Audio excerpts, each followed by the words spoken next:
Hello everyone, and welcome to this tutorial.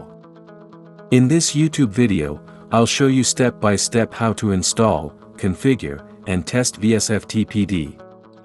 By the end, you'll have a safe, fully functioning FTP server, along with a test user to ensure everything works perfectly.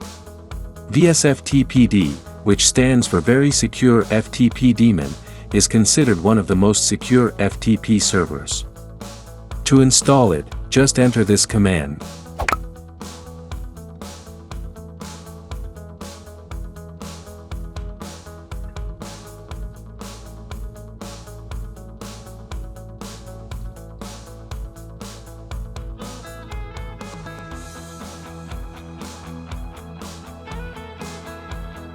Type Y and press enter.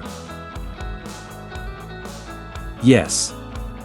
This way, the secure server is ready.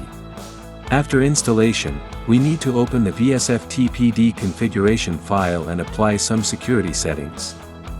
So, run this command.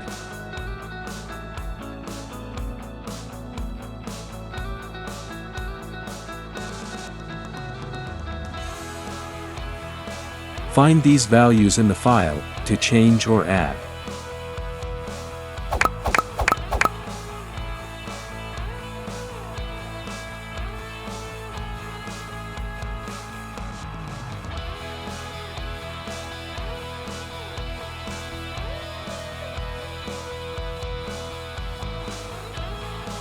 These settings will allow only real users to access the system and are limited to their folders.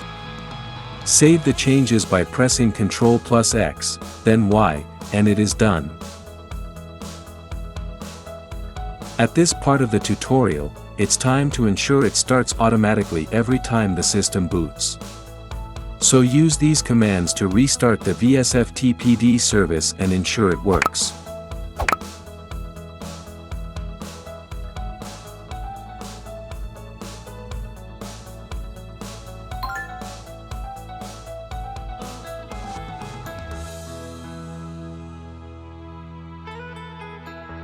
If everything goes well, you should see the active running status. As you can see, the VSFTPD service is enabled. However, if it is disabled for you, don't worry. You can simply enable it with this command. Congratulations! You now have a secure FTP server running with VSFTPD on Linux. Don't forget to like and subscribe for more tutorials.